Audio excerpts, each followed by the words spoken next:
대표님, OPD. 저희도 이제 한 3년, 4년 정도 같이 일을 했는데요. 최근 들어서 저도 좀 부동산에 궁금한 것도 많이 생기고 대표님에 대해서도 좀 궁금한 게 많이 생기고 하고 있어요. 아니 뭐 3, 4년 동안 나를 몰라? 아무래도 또 대표님과 사원 사이에는 또 그래서 좀 여쭤보고 싶은 게 있는데요. 대표님은 이 부동산 일을 어쩌다가 좀 시작하게 되셨어요? 아, 부동산 업. 네, 이게 사실 일반 사람들이 막 시작해야겠다 하고 어쩌다가 시작하기엔 좀 벽이 좀 있잖아요. 어려서부터 일단 뭐 부동산과 관련된 이야기를 부모님한테 많이 들었는데, 우리 부모님들이 뭐 이제 부동산 쪽에 이제 계시는 분들은 아니었고, 네. 부동산 쪽에 좀 투자를 좀 하셨던 분들이거든요. 아, 부모님부터요? 네, 그런 것들을 어찌됐든 많이 이제 들었고, 또 이제 가끔씩 보기도 하잖아요. 네. 예, 그러다 보니까는 뭐 어려서부터 이제 부동산에 좀 이제 관심이 좀 많았었죠. 예, 그래서 이제 제가 석사도 이제 부동산 이제 관련 이제 석사를 받았는데, 아, 예, 그러면서 이제 좀 남들보다는 어떻게 보면 빠를 수는 있는데, 또 20대부터 이제 부동산 쪽에 또 투자를 많이 하게 됐고요. 예, 그러면서 이제 이 부동산 업을 한 지가 벌써 지금 20년이 넘어가네요. 네. 예, 그래서 20대부터 이제 부동산을 시작을 하고 이제 투자를 하면서 지금 현재 우리 시청자 여러분들 잘 아시는 이제 부동산 성공 투자, 저희 회사명, 예, 드림 부동산 투자 연구소, 이 이제 컨설팅 업을 한 게 벌써 한 15년째 하고 있거든요. 그러니까 네. 이제 30대부터는 제 투자 경험이라던가 또 이제 관련업에 종사를 하면서 얻었던 이제 뭐 경험치를 바탕으로 해서 제가 이제 컨설팅 업에 지금 이제 종사를 하면서 지금까지 쭉 이제 부동산을 지금 해오고 있는 거죠. 그러니까 20대 때 대표님이 부동산 투자를 직접 경험하시고 그러면서 생긴 노하우나 경험 같은 것들을 이제 대표님의 힘을 필요로 하신 분들한테 좀 나눠주는.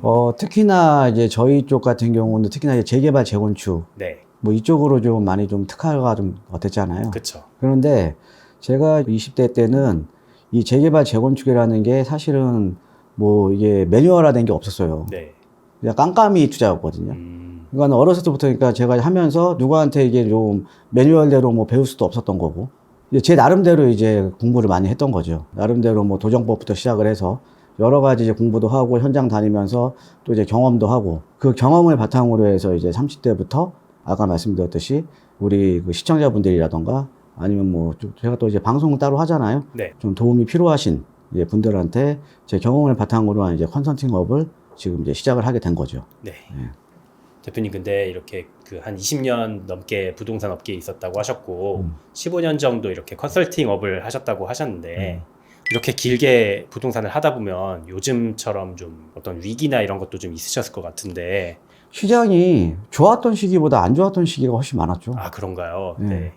생각을 해보면 항상 그렇잖아요. 우리가 어려운 거는 오랫동안 기억에 남아요. 맞아요. 근데 좋았던 거는 기억에 별로 안 남거든요. 네. 저도 마찬가지예요. 저도 제가 이제 과거를 한번 간만히 복기를 해보면 시장 자체가 좋았던 것보다는 어려웠던 시기가 더 많았다라고 저는 생각을 하거든요. 노무현 정부 때 탄핵이라던가 아니면 이제 박근혜 정부 때 탄핵이라던가 또 이번까지 지금 또 3번의 지금 탄핵 정국을 제가 지금 겪고 있는 거거든요. 아, 그렇네요. 예, 거기다가 중간에 이제 리먼 브로더스 사태까지 이 부동산 시장에도 이런 빅 이슈, 네. 큰 이슈가 있었기 때문에 많은 부침을 겪었다라는 거죠.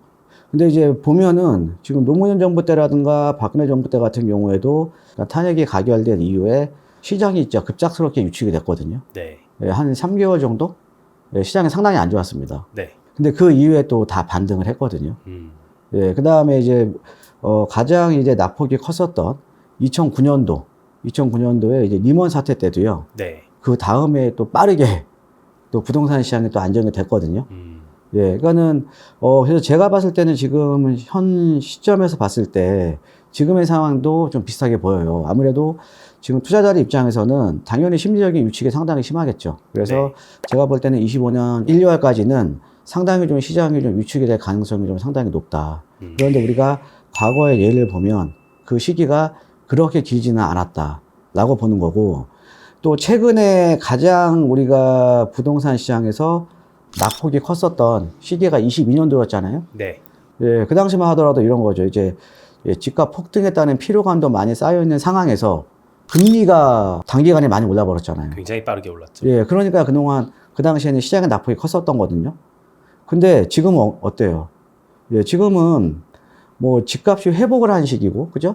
네. 예, 그 다음에 지금은 또 이제 금리 인하기잖아요. 예, 그러니까 그 당시 최근에 가장 낙폭이 컸었던 시기하고는 이제 상황 자체가 틀리다는 거죠. 자, 거기에다가, 인허가 물량이라던가 입주 물량이라던가 지금 지속적으로 좀 감소하고 있죠. 네. 그러니까는 지금 이제 새 아파트 물량이 거의 없다라는 거죠.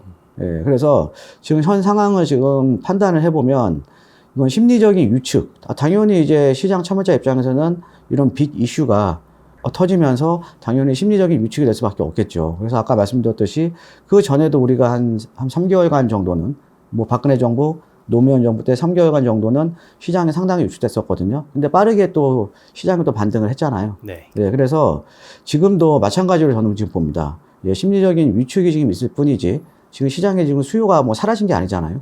지금 대기 수요는 있는 거잖아요. 맞습니다. 그렇죠? 예, 그렇기 때문에 내년에는 상반기까지 좀 힘들겠죠. 근데 또 하반기는 여러 가지 것들을 보면 좀 빠르게 반등을 좀 하지 않을까 좀 싶고요. 네. 자, 그 다음에 이제 또 하나 우리 시청자분들께 좀 말씀드리고 싶은 게, 예, 시장은요, 항상 돌고 도는 거거든요. 모든 뭐 투자 제안은요, 계속적으로 가격이 오를 수는 없겠죠. 네. 이렇게 우상한 곡선을 계속적으로 그릴 수는 없잖아요. 항상 업앤다운, 상승과 하락이 반복을 하는 거거든요. 그런데 그 중에서도 예, 희소성 있는 제아 같은 경우에는 업앤다운이 되면서도 전체적인 우상향이 이루어진다는 거죠. 자, 이거는 그 부동산 시장도 마찬가지 아닙니까? 우리가 이 부동산 시장에서도 특히 주택 시장, 주택은 없어서는 안 되는 거잖아요. 네. 예, 거기에다가 수요가 상대적으로 아주 많은, 항상 초과 수요가 있는 서울이나 수도권 지역은 업앤다운이 있을 수도 있지만 주택에 대한 공급이 어렵기 때문에 우상향 가능성이 상당히 높다라는 거죠. 그렇죠? 예, 거기에다가 우리가 가면 갈수록 또 이제 화폐 가치는 또 하락을 하는 거잖아요. 예, 화폐 가치는 하락을 하면 당연히 식물자산 가격이 올라갈 수밖에 없고, 네. 예, 최근에 보면 양극화 시장도 이렇게 설명을 할 수가 있겠죠. 입지적인 선호도에 따라서, 주거 선호도에 따라서 양극화가 지금 심해지고 있는 거잖아요. 그래서 항상 시장이 안 좋을 때나, 좋을 때나, 그러니까 보통 이렇게 보면, 저희 이제 보면은 제가 유튜브를 해보니까 알 것 같아요. 예전에 방송은 제가 예전에 방송 생활도 제가 지금 십몇 년을 했는데. 꽤 오래 하셨죠, 네. 예, 근데 방송 시청률은 저하고 관계 없잖아요. 그쵸. 예, 근데 제가 유튜브를 직접 해보니까 시장이 좋을 때는 조회수가 어마어마해요. 근데 또 시장이 안 좋을 때는 또 조회수가 안 나와. 아, 요즘 저희도 많이 힘듭니다. 그죠? 예, 그런데 이걸 보면 또 시장이 좋을 때는 너도 나도 이제 관심을 가진다라는 거죠. 예, 근데 또 시장이 안 좋을 때는 그만큼 이제 관심도가 낮아지는 거잖아요. 네. 예, 그러니까 제 채널을 제가 운영을 하다 보니까 알겠어요. 그런데 우리가 시장이라는 거는 좋을 때 관심을 갖는 게 아니라 안 좋을 때도 관심을 가져야 시장에 대한 진입 타이밍을 찾을 수가 있다라는 거죠. 그래서 여러분들도 지금 당장 시장 어렵죠. 예, 그런데 결과론적으로는 대한민국 주택시장에서 서울의 시장 같은 경우는 항상 공급이 없는 지역이잖아요. 이런 네. 지역은 반등할 수밖에 없다라는 거죠. 예, 그러니까 시장이 안 좋을 때 어떻게 보면 내가 들어갈 타이밍을 이제 노려야 되는 거고요. 또 관심을 가지셔야 되는 거죠. 그래서 지금 시기에도 꾸준하게 관심을 가지시는 분들이 당연히 그 노력에 대한 결실을 가져갈 수 있다는 거죠. 그래서 우리 시청자 여러분들도 시장이 좋을 때나 안 좋을 때나, 비가 오나 눈이 오나 날씨가 좋거나 항상 저희 부동산 성공투자 항상 좀 관심 있게 시청해 주시면 감사하겠습니다. 근데 보통은 이제 날씨가 좋을 때만 관심을 많이 가져주시는데 이렇게 시장이 안 좋을 때도 또 관심을 가지셔야 된다. 네, 잘 새겨 듣겠습니다. 네. 대표님, 그리고 이렇게 15년이나 상담이나 이런 방송, 조언 아니면 컨설팅 이렇게 하시다 보면 만나보신 분들 중에 좀 기억에 남으시는 분들도 계실 거 아니에요? 많이 있어요. 네. 많이 있는데 과거에 우리가 2010년도 때 같은 경우에는 서울의 재개발 재건축에 암흑기였거든요. 암흑기였어요. 누구도 투자 안 했습니다. 네. 근데 저는 개인적으로 보면 지금 와서 가만히 생각해보면 그때가 제일 좋았던 것 같아요. 투자하기에 있어서요? 그러니까 이런 거죠. 제가 봤을 때는 정말 투자 가치가 높은데 네. 너무 싼 거죠. 근데 근데 그 당시에는 이제 재개발 재건축을 뉴타운 출구 전략이라는 정책들이라던가 이런 것들 때문에 재개발 재건축을 막았던 시기잖아요. 네. 그러니까는 제가 금방 암흑기로 표현을 했던 거거든요. 그러니까 누구도 재개발 재건축에 관심을 안 가지세요. 지금의 압구정동이라던가, 지금의 음마 아파트라던가 이런 지역도 정말 쌌거든요. 예를 들어서 한남뉴타운 같은 경우도요. 그 당시만 해도 또 대출 잘 나왔죠. 예, 한남뉴타운 뭐 1억이면 샀어요, 빌라들. 오. 예, 그 다음에 뭐 지금의 이제 가격이 많이 오른 뭐 용산의 뭐 서계청파동 이런데 1,000만 원, 2,000만 원 투자였습니다. 허허허. 예, 그 다음에 뭐 한강변 라인들 뭐 관심 갖고 계시는 분들은 잘 아시는 뭐 자양 사동에 지금 현재 이제 신소통합기획으로 선정된 지역인데 네. 이런 지역들도 뭐 1, 2천 투자였거든요. 네, 그런데 그 당시에는 그러니까 정책적으로도 재개발 재건축을 막았던 시기고 재개발 재건축이 진행이 안 됐던 시기거든요. 네. 예, 근데 저는 개인적으로 아까 말씀드렸듯이 너무 제가 봤을 때 쌌던 거예요. 왜? 서울이라는 지역은 재개발 재건축 아니면 대안이 없죠. 네. 예, 대안이 없었기 때문에 그 당시에는 정말 좋은 지역이고 제가 봤을 때 너무 쌌었던 시기인데 누구도 관심을 안 가졌다라는 거죠.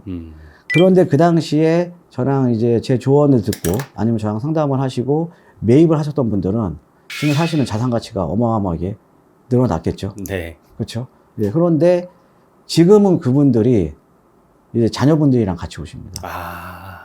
자녀분들이랑. 네. 지금 이제 세대가 한번 이제 넘어간 거죠. 그쵸. 15년 넘게 있었으면. 예, 세대가 한번 넘어간 거죠. 이제 그 자녀분들이 뭐 직장 생활하고 대학 졸업하면서 직장 생활 시작하면서 뭐 저도 사실은 뭐 어쩔 때는 손님이 기억이 안 나죠. 그쵸. 안 나시는 분 많은데 언제 했었다. 그래서 고마워서 지금은 자녀랑 같이 왔다. 예, 이런 얘기를 들을 때가 요즘 많아요. 네.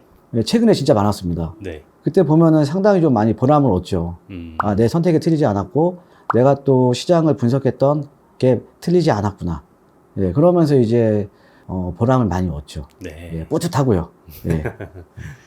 대표님 근데 그 방금 말씀하셨듯이 좀 투자할 수 있을 만한 지역이요. 요즘처럼 이미 집값이 좀 많이 올라 있고 시장이 좀 침체되어 있는 이런 상황에서는 좀 어디 추천드리거나 이러기가 좀 힘드시겠어요, 요즘에는. 아니, 저는 그렇게 생각 안 합니다. 아, 그런가요? 예. 지금 똑같아요. 그 당시 제가 생각했던 거랑 지금 생각했던 건 똑같습니다. 네. 그러니까 결론적으로 이런 거죠. 서울의 신규 아파트 공급이 이제 과거처럼 쉽지가 않아요. 아, 왜 그런가요, 그건? 왜 그러냐면, 자, 여러분들 간단하게 생각을 해보면, 지금 재개발이라던가 재건축이라던가 지금 많이 활성화됐죠. 그다음에 절차도 간소화되고 또 많은 지역들 구역 지정됐죠.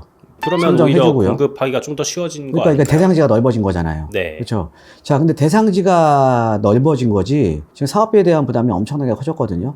자, 그러면 지금은 사실은 추가 분담금에 대한 부담을 낼 수 있는 지역만 갈 수 있는 거예요. 네. 그러니까 추가 분담금이 지금 많이 좀 상승을 한 거잖아요. 왜? 사업비가 올라갔으니까 당연히 조합원이 분담해야 되는 추가 분담금이 올라간 거죠. 네. 자, 그러면 추가 분담금에 대한 부담이 높아지면서 이 추가 분담금에 대한 부담을 할 수 있는 지역만 이제 갈 수 있다라는 거죠.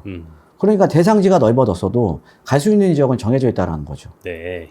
예, 그러면 서울에 지금 재개발 재건축 같은 경우 아무리 하더라도 주택 공급 쉽지 않습니다. 또 공사비는 계속 올라가고 사업비는 계속 올라가고 그럼 분양가는 지속적으로 또 상승을 하잖아요. 상승을 하게 되면 지금 새 아파트 가격은 또 계속적으로 오를 수밖에 없다라는 거죠. 그런데 여기서 또 생각을 하셔야 돼요.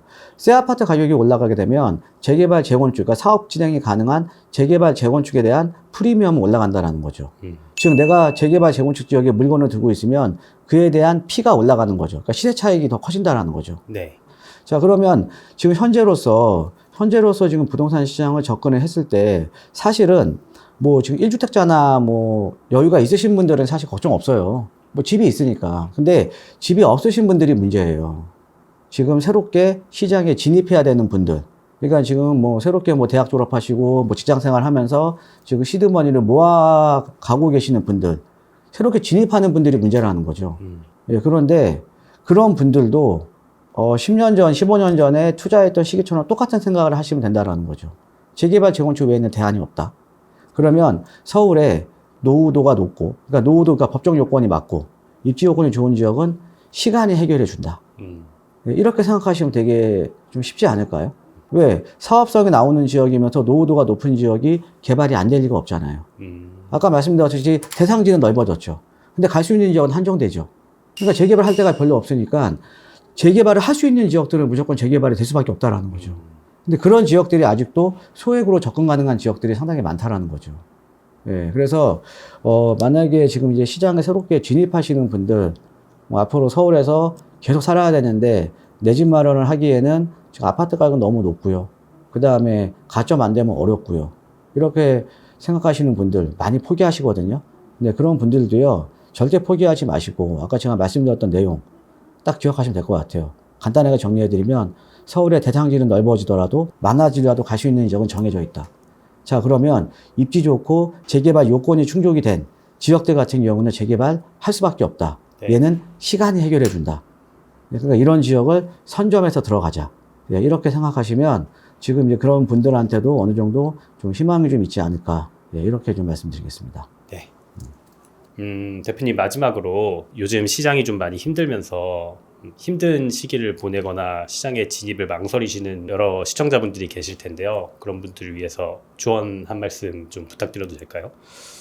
뭐 조언이라기보다는요, 그냥 제 경험치를 좀 말씀드리면, 아까 서두에 제가 말씀드렸듯이 사실 좋았던 시기보다 안 좋았던 시기가 훨씬 더 많았던 것 같거든요.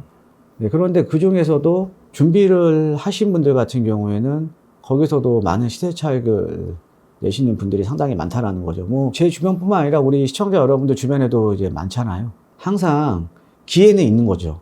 기회는 열려 있는데 그 준비하지 않으면 그 기회가 기회인지 모르고 지나가 버리는 거죠.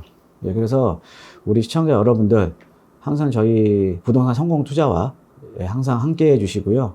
그 기회를 잡을 수 있는 정보 제가 항상 드리도록 열심히 노력할 테니까요. 저희 채널 항상 사랑해 주시고 관심 있게 시청해 주시면 감사하겠습니다. 자, 그리고 마지막으로 우리 시청자 여러분들 새해 복 많이 받으십시오. 감사합니다.